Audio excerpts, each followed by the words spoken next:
Hello and welcome to my mini tutorial on logging onto Schoology. Before we get started, you need to make sure that you have your child's username and password information available. Now, this is information that can be provided to you by their homeroom teacher.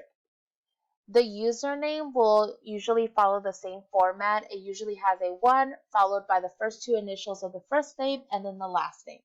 It could also be the first and middle initial followed by the last name. The password can come in two different formats depending on the grade level. If the student is anywhere between kindergarten and 4th grade, their password will be 4 digits long. The first 2 digits will be for the month of birth, and the second 2 digits will be for the day of birth. 5th grade students' initial password should be their full birth date, meaning that they will have 8 digits. After they log in the first time, they will be prompted to change their password afterwards. So for example, if I had a student named Frida Kahlo who was born July 6, 1907, her username would look something like this: 1FR Kahlo, and her password might be 0706 if she were a 4th grader, but if she were a 5th grader, it might be 0706 1907. After you have that information nearby, you need to use an internet browser to find the Seattle Public Schools website. Now I'm going to go through the steps right now, but then afterwards I will show you what it actually looks like on the website. After you log on to the Seattle Public Schools website, you will find the Student Family Portals link. You will click on that and then you will scroll down and click on either the Student Portal or Schoology for Students, and I will explain the difference in a little bit. Afterwards, you might be prompted to click on Login with Active Directory, and I'll show you what that looks like as well. So here is our internet browser. We are using Google Chrome for this tutorial. I will put in Seattle Public Schools. We'll click on the link, and then once it loads, you will see these 4 different options up here. We are going to be clicking on this one, Student Family Portals. Once here, you will scroll down,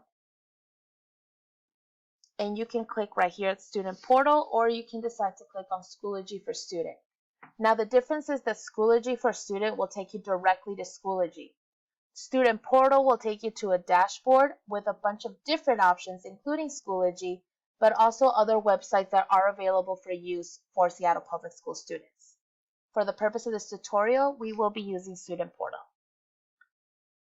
Once I click on that, it'll ask me, do I want to log in with the Active Directory or Clever? We are going to use Login with Active Directory. Now, if you decided to go the different route, if you decided to go Schoology for Student, you will notice that it does not prompt you for the Active Directory or Clever. It just takes you to this page, which looks a lot like this one. Now, once on there, you will use that student information we gathered in the beginning to log in. You will type in the student username followed by @seattleschools.org. So for Frida Kahlo, we would have done 1frcallo@seattleschools.org. And that is what I'll type in right now.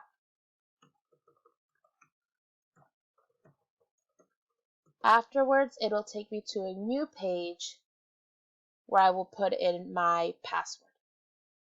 Now, I'm going to pause here and I will be logging in with an actual student's information so that you can actually see what the student's dashboard will look like. I have successfully logged on to an actual student's web page, dashboard account, and you will notice that there are teacher pages here, so your homeroom teacher should show up here, and there's also all of these different tools that are available to Seattle Public School students.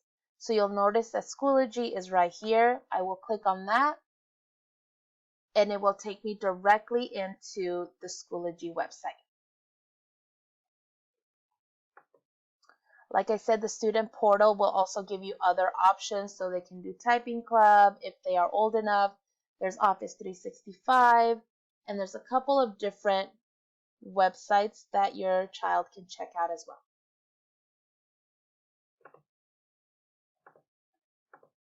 Now, if after this tutorial you still need some clarification or you're unable to log in, you are always welcome to email either me, Ms. Chavez, or your child's homeroom teacher. If for some reason I'm unable to resolve the issue, I can always forward your information or the problem to our tech department and they can get that resolved for you right away. Thank you so much.